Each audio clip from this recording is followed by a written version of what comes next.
Hello दोस्तों, अस्सलाम वालेकुम। उम्मीद है आप खैरियत से होंगे। आप देख रहे हैं मेरा YouTube channel #historian Rajput star. दोस्तों, आज हम बात करेंगे सल्तनत उस्मानिया के अजीम रहनुमा सुल्तान मोहम्मद फ़ातेह के बारे में, जिनको फ़ातेह ऑफ कुस्तुनतुनिया के नाम से भी जाना जाता है। दोस्तों, ये वही सुल्तान हैं जिनके बारे में नबी पाक सल्लल्लाहु अलैहि वसल्लम का फरमान था कि तुम ज़रूर कुस्तुनतुनिया को फ़तह करोगे और वो लश्कर अजीम लश्कर होगा और वह रहनुमा अजीम रहनुमा होगा। दोस्तों, सुल्तान मोहम्मद फ़ातेह की पैदाइश 30 मार्च 1432 को एड्रेम्पल थ्रीस उस्मानी सल्तनत में हुई और इनकी वफ़ात 3 मई 1481 में हंकर मारटाइप के करीब कुस्तुनतुनिया में हुई। इस उस्मानी सुल्तान के दो दौर गुजरे हैं। पहला दौर 1444 से लेकर 1446 के दरमियान और दूसरा दौर 1451 से लेकर 1481 तक। ये एक अजीम रहनुमा फौजी थे। इसने कुस्तुनतुनिया पर भी कब्जा किया और अनातोलिया और बल्कान के इलाकों को फतह कर लिया, जिसके बाद ये इलाके अगली 4 सदियों तक सुल्तानत उस्मानिया का मरकज़ बनी। उस्मानी सुल्तान, जो कि फ़ातेह ऑफ कुस्तुनतुनिया के नाम से भी जाना जाता है, महमूद मुराद दोइम का चौथा बेटा था। इसकी माँ का नाम उमा खातून था, जो कि महमूद मुराद दोइम की हरम की एक ग़ुलाम लड़की थी। रिवायत के मुताबिक इसको 2 उस्तादों के साथ मानसिया भेज दिया गया। इसी साल इसके वालिद ने इसको एड्रीन के तख्त पर बिठाया और इससे अलहदगी इख्तियार कर ली। अपने पहले दौरे हुकूमत में अगस्त 1444 से मई 1446 के दौरान महमद को शदीद बैरूनी और अंदरूनी बहरानों का सामना करना पड़ा। हंगरी का बादशाह, पोप, बाज़ंतीन सल्तनत और वीनस सभी, जो उस्मानी तख्त से बच्चे के इल्हाक का फ़ायदा उठाने की ख्वाहिशमंद थे, एक सलेबी जंग मुनज़्ज़म करने में कामयाब हो गए।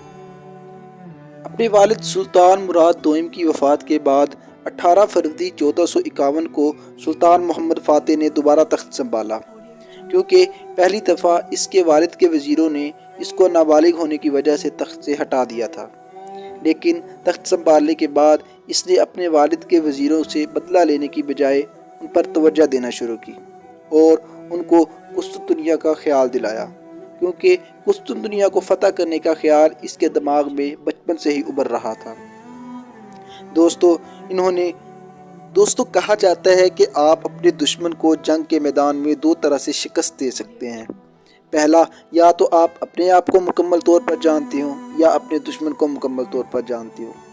इनमें से एक भी हुनर पर आपको दस्तरस हो तो आप जंग में फ़तह पा सकते हैं। इसी हुनर को आजमाते हुए सुल्तान मोहम्मद फ़ातेह ने पहली दफ़ा तख्त से हटने के बाद कुस्तुनतुनिया की ज़ुबान भी सीखी और उनके मज़हब को भी पढ़ा, और इस तरह वो अपने दुश्मन को मुकम्मल तौर पर जान गया। लेकिन कुस्तुनतुनिया के बादशाह कॉन्स्टेंटीन इसको अभी तक बच्चा समझ रहे थे, क्योंकि ये पहले भी इसको तख्त से उतार चुके थे। लेकिन सुल्तान मोहम्मद फ़ातेह ने इस चीज़ का फ़ायदा उठाते हुए कुस्तुनतुनिया के बादशाह कॉन्स्टेंटीन से अमन मुआहदे किए, ताकि इनको ये लगे कि ये अमन चाहता है, लेकिन अंदर ही अंदर ये मुहासरे की तैयारी करते रहे।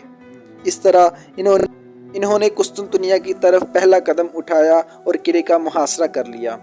40 दिन जंग जारी रहने के बाद इनको मुकम्मल तौर पर शिकस्त हुई, जिस पर इन्होंने हिम्मत हार दी और इनकी फ़ौज का हौसला भी टूट गया।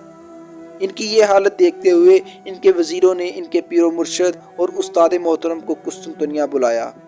जब वो आए तो इनको हज़रत अय्यूब अंसारी की कब्र पर ले गए और फरमाया, मैं यहाँ आने से पहले 3 दिन मुजाहदे में रहा। मेरी ख्वाब में हज़रत अय्यूब अंसारी आए और फरमाया कि जाओ सुल्तान मोहम्मद फ़ातेह को बता कि मैं किले के इतना करीब क्यों लेटा हूँ। क्योंकि दोस्तों, हज़रत अय्यूब अंसारी जब कुस्तुनतुनिया के मुहासरे पर आए थे तो वो बहुत बूढ़े हो चुके थे। इस पर इनका हौसला बुलंद हो गया और इन्होंने अपनी फ़ौज तकरीर की, जिस पर इसकी फ़ौज का हौसला बुलंद हो गया और इन्होंने फैसला कुन मार्का करने का सोच लिया। इस तरह दोस्तों, अंत तक मेहनत के बाद नबी पाक सल्लल्लाहु अलैहि वसल्लम की पेशन गोई को पूरा कर दिया गया और कुस्तुनतुनिया पर इस्लाम का झंडा लहराया। दोस्तों, आपको ये भी बताते चलें कि मशहूर मस्जिद आया सोफिया मस्जिद, जिसको मस्जिदों की मलका भी कहा जाता है, यानी कि इबादत गाहों की मलका भी कहा जाता है, सुल्तान मोहम्मद फ़ातेह ने तामीर करवाई। امید ہے آپ کو یہ ویڈیو پسند آئی ہوگی۔ میری ویڈیو کو لائک کریں، شیئر کریں اور کمنٹ باکس میں اپنی رائے کا اظہار لازمی دیں۔ شکریہ۔